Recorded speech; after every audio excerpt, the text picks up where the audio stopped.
Welcome to another episode of Southern Ohio Matters with host Gina Collinsworth.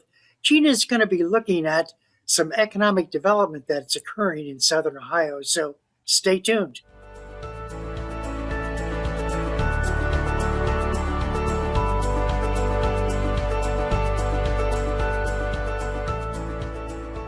Gina, it's always a pleasure being here talking with some of the great people that are very much actively involved in the economic development of Southern Ohio. Hey, Patrick, how are you? And how is everyone out there? Happy 2021. We have amazing people in our region, don't we, Patrick? I mean, that's great. Yeah, we certainly do. I know many of the guests that you've been bringing on really have a very positive approach in helping businesses and communities and organizations. And I think this is a fantastic program that you undertake. Well, thank you to your group there at Ohio State University South and for helping us get the good news out to the people. Today is no exception. For our first show of this year, 2021, we want to welcome to this show Taylor Stepp from the Ohio Southeast organization. Hi, Taylor. How are you? I'm doing great. How are you, Gina? I'm doing great. We're so glad to have you on the show. It's going to be a show today to kind of highlight what's been happening in the region for the last year. You have worked with Ohio Southeast. How many years, Taylor? Tell us a little bit about yourself. Yeah, sure thing. So Jackson native, obviously you see the background, you see the fantastic Apple Tower we have here. It. Yeah. Like I said, from Jackson, returned to the region a few years ago. Been with Ohio Southeast going on nearly 3 years now.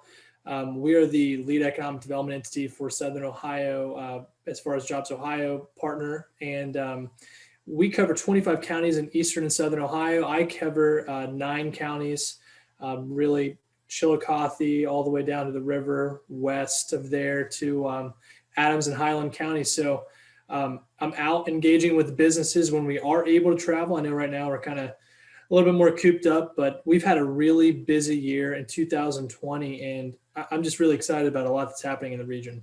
Well, we're glad you're here today. Ohio Valley Regional Development Commission, where we work, a lot of times we work with you on projects. We're community and economic development as well.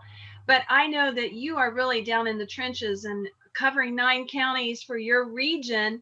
You're out on the road a lot and you see a lot of the development that's going on in the area, and it's exciting. So we kind of have you here to give us the inside scoop on things. Tell us a little bit about the last year, some of the projects that you've been working on. Yeah, so it's been a really, 2020 was a challenging year for a lot of different reasons. And what really was interesting was for some businesses, 2020 was really difficult, but for others, it was a tremendous opportunity to grow because different sectors were impacted in different ways.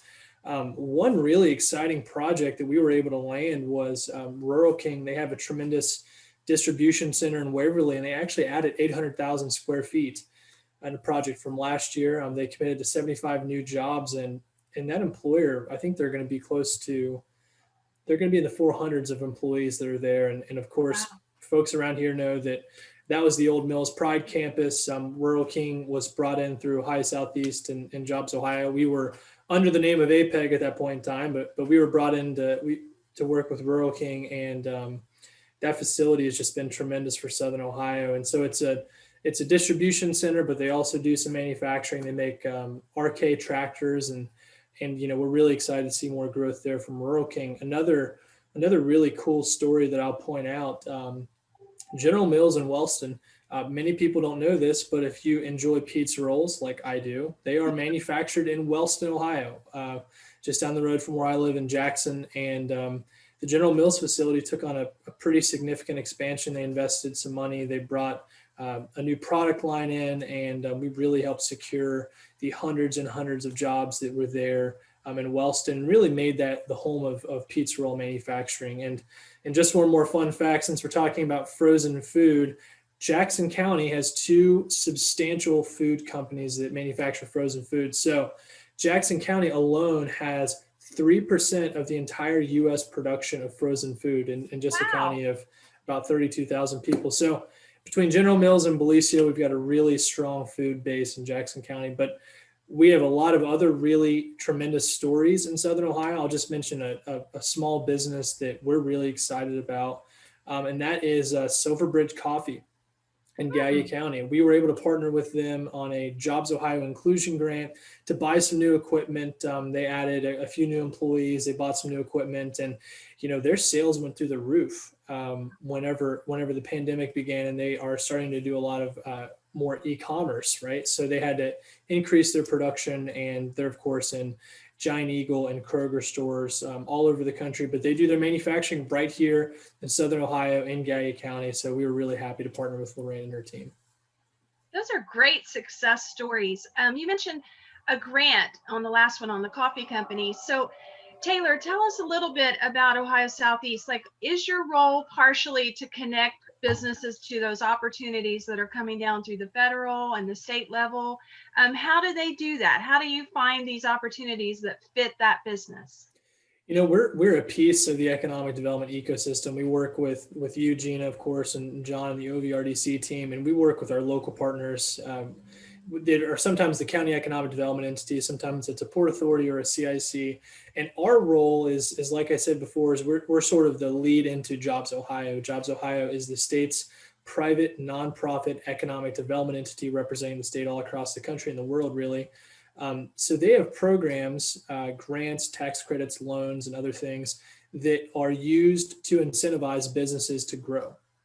So my function, and I'll just mention the instance with Silverbridge Coffee. I've had a relationship with Lorraine and her team for a couple of years now, where we've been meeting and hearing about their opportunities, their goals, and their challenges. And they wanted to expand, and we were able to bring grant funds from Jobs Ohio in coordination with Melissa Clark and the Economic Development Group in Gallia County to Lorraine and her team to help really just speed up some of that growth that needed to happen in order to meet their demands. So we're just a piece in the puzzle. We work very closely with OVRDC. They are a trusted partner, as well as the local economic development groups that really make economic development happen on a local level. It's pretty exciting. And, even with COVID, I think I read from the Ohio Secretary of State's office, there was like a record-breaking year for new business creation, which who would have ever thought that, Yeah, it's really been unique because we've seen a lot of really innovative, changes of pace that businesses have had. Maybe one company has always had a specific product line, and they've shifted pretty dramatically. A good example of that is Circle M Farms in Jackson. They were an agricultural supply firm for the most part. They saw a really huge opening because a lot of these meat and butcher shops were really backed up for months, in some cases even years. So they decided they're going to add their own meat processing facility in Jackson. And that was another project that we incented with Jobs Ohio incentives, and they're now growing and building a new facility in Jackson. That's so good. It's a quick response to what's going on, like the farm to table movement, and making sure your food is more local. And that's what I love about what's happening in our area, Southern Ohio and Southeastern Ohio. It just seems like people are being very resilient and, like you said, creative. So in your role, what do you think it is about our area that makes it so unique to businesses who want to relocate here or expand? I mean, what is it about our area that makes it special? I think we have a lot of unique attributes. I want to first start with the people. We have a really strong work ethic. We have a manufacturing background. A lot of the areas that we're talking to folks where they're from, and they have trouble in these metro areas finding a manufacturing workforce. Even though there's more people, folks are headed to college in larger numbers. They are interested in IT jobs, but our folks here, they largely like to work in manufacturing. There's a long history of manufacturing, and that is a really strong competitive advantage for manufacturers. So that's one of the big things that we tell companies.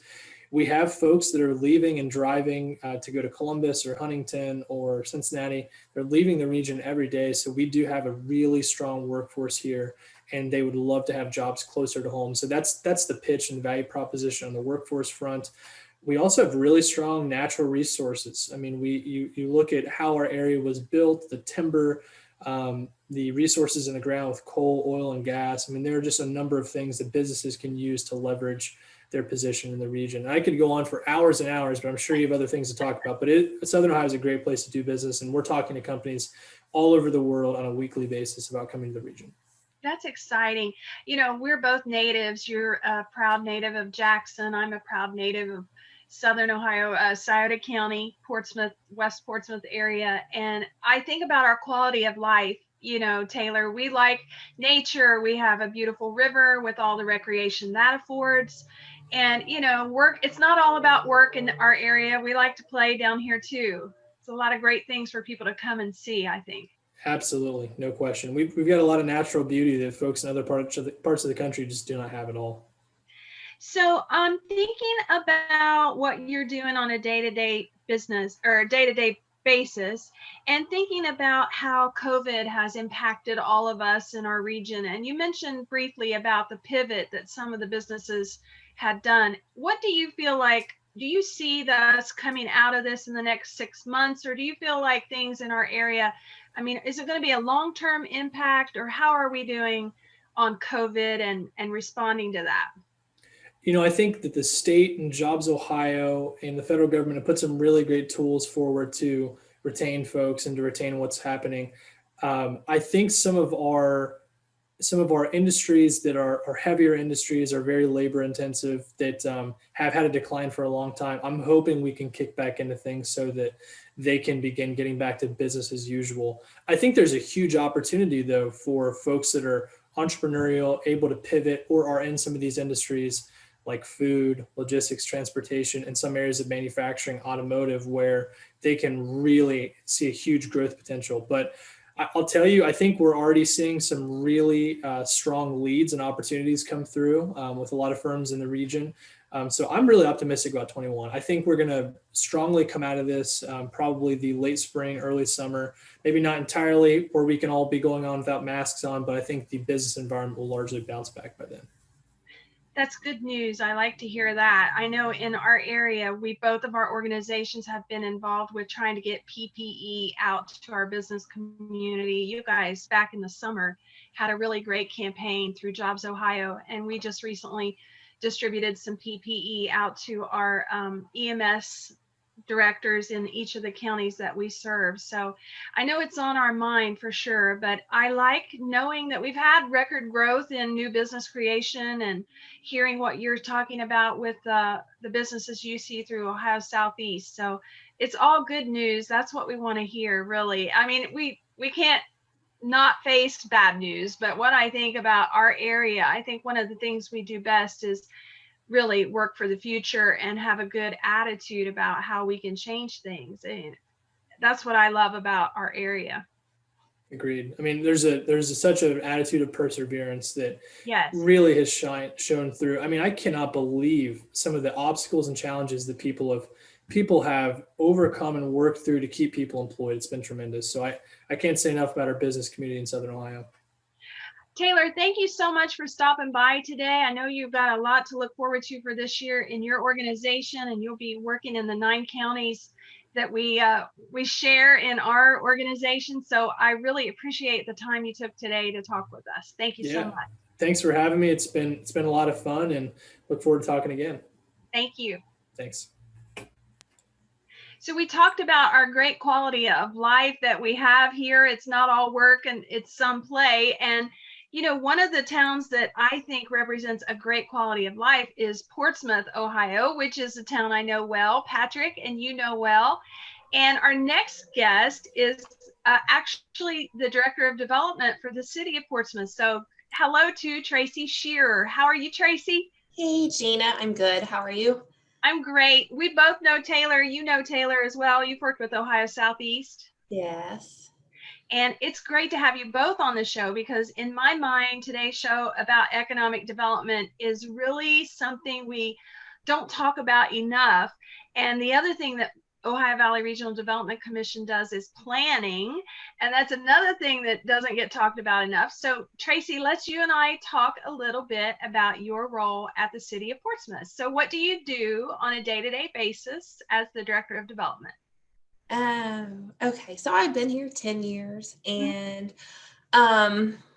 a lot of grant stuff. So grant writing, administering, grant projects. I work alongside with a lot of other community members and nonprofits for various projects, planning, ideas. Let's see. Also like other city departments, if they have a project they need funding for. So a lot of collaborating. So a lot of people pick up the phone and they say, "Hey, Tracy, we need money." Sometimes, yeah. And you're like, oh, "Okay, well, we'll There's work." never enough money. So This is true. And, there's never enough really, when you talk about resources, and money, there's also not enough planning that goes into a lot of the day-to-day. I mean, so many cities, and I'm sure Portsmouth is just like that. It's all hands on deck on day to day just to try to make sure you're maintaining services and things like that. Is that how you see it a lot of times? yeah, a lot of times. I will say lately, the last couple of years, we have been doing a lot of planning. So it's been fun, and it's been, something new to get involved in. Yeah. So yeah, it's exciting. Well, and I think really planning is a great goal to have, for the city. And the reason I wanted to have you on is I actually have been seeing a lot about a plan that the city of Portsmouth has developed, and it's called the Elevate Portsmouth Plan. Let's talk about that. How did that whole thing come about? So it's the new Portsmouth Master Plan. It is the vision for the future of the city of Portsmouth, and it ranges from short-term to long-term goals and projects that we hope will attract new residents and tourists and development to the city. It came initially from the Cider Foundation. Back in April of 2019, they held a 2-day summit that had, I think, like 70 participants. So I was there. Yeah. All like community members from every neck of the woods here in the county. So, and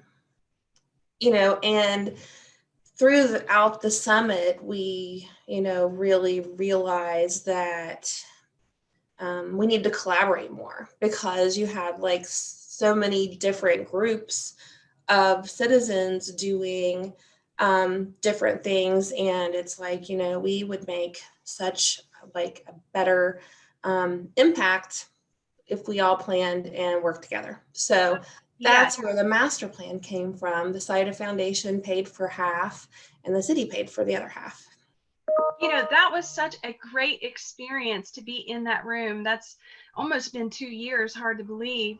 But like you're saying, there were so many great ideas, and a lot of people representing all the different nonprofits in the area that were working in the community doing fabulous job, fabulous projects.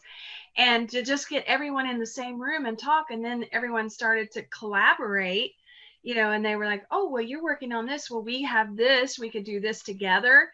And just to keep that formal process going of planning over the last 2 years. So now it's all ready and it's unveiling to the public, right? It is, yes. Where can we find it? I'm sorry to interrupt you, but I would definitely want everyone watching to be able to go and find that plan and just to see what all is in the plan. Yeah, so it should be on the Portsmouth City website sometime today at www.portsmouthoh.org. And then it's like on poster boards throughout the community right now. I think about this as an opportunity too for anyone watching who has not developed a city plan, to hear from you what the process was like. And it definitely has been a long haul, but all the great things that are going to come out of this is amazing.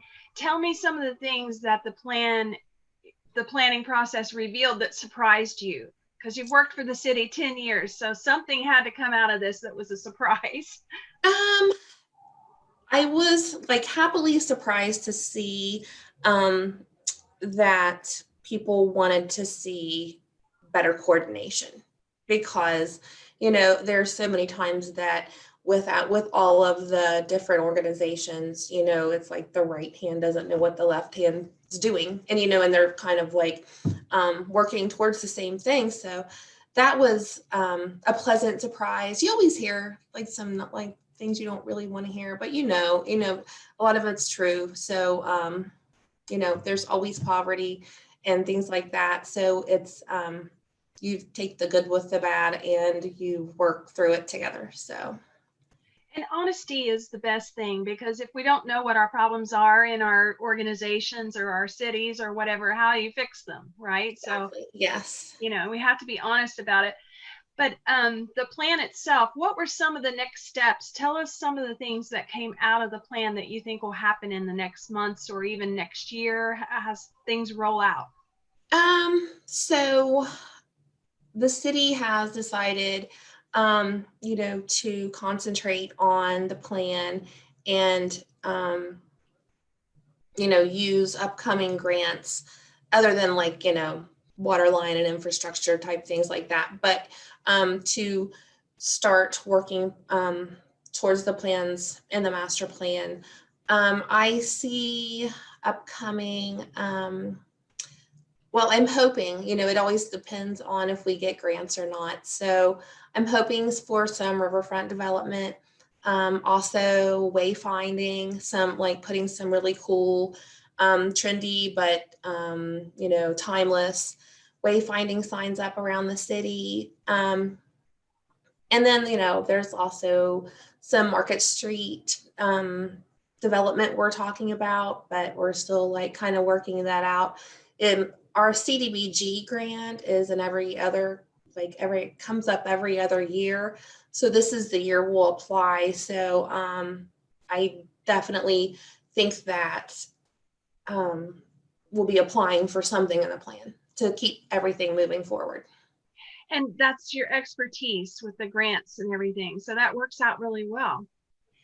It does. But then if I don't hear back from one, I get anxious and I'm like, it's really kind of great, I think, to be involved with this kind of development in our community. Don't you love being part of that? I mean, it's just inspiring, I think, to see all the different people that are just coming from everywhere to make things better. It is. I have to say that the Sida Foundation has been so instrumental in helping create this. And, they approached me, I think, early in 2019, maybe. And honestly, I had never met Kim or Patty before then. And now it's just like, we have such a good relationship and we're working on so many other things together.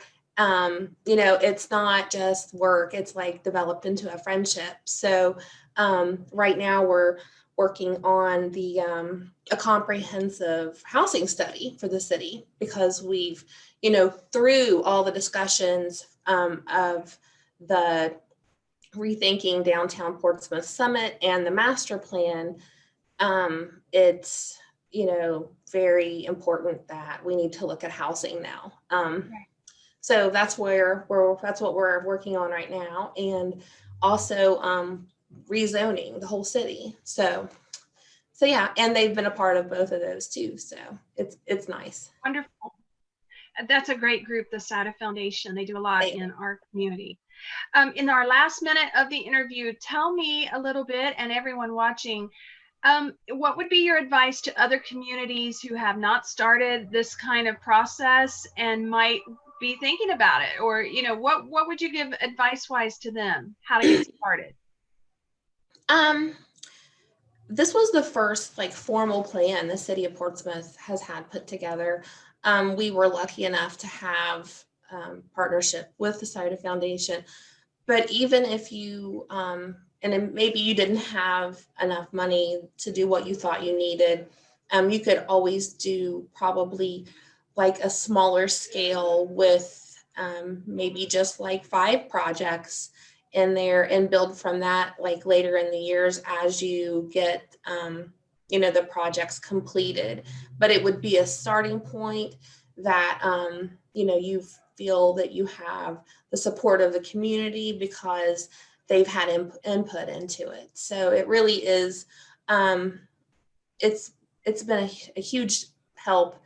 And it's also like, like additional information to submit with grants to show that, your entire community has, like, it had input and are supportive of this project. So Yeah. So even small steps, that's the way to go. Keep moving forward, even if it's small. Tracy Shearer, the Director of Development for the City of Portsmouth, thank you so much for being with us today. What a great show. We have great info. Thank you for having me. Great to have you. Patrick, did you learn anything today? I'm just amazed that, oftentimes you hear from people that progress is not being made.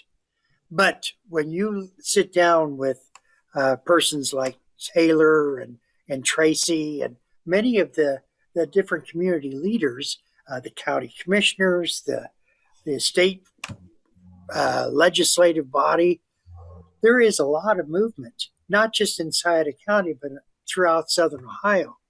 And I would hope that people would really recognize that there is a lot of movement.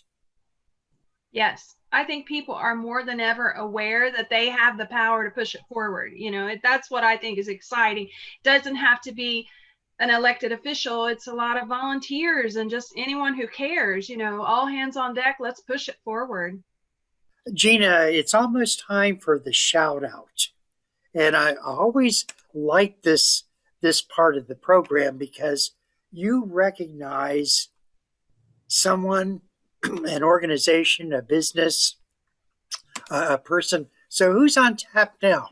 Okay, today's shout out, which is always so much fun for me, is staying in Scioto County. It's the 14th Street Community Center, and two ladies in particular I want to mention, Maxine Malone and Maureen Cadogan. I know both of these ladies, and they have some things planned. Usually on Martin Luther King weekend, there are a lot of activities going on at the 14th Street Community Center. They've scaled it back this year because of COVID, but they do a scholarship breakfast and a memorial walk.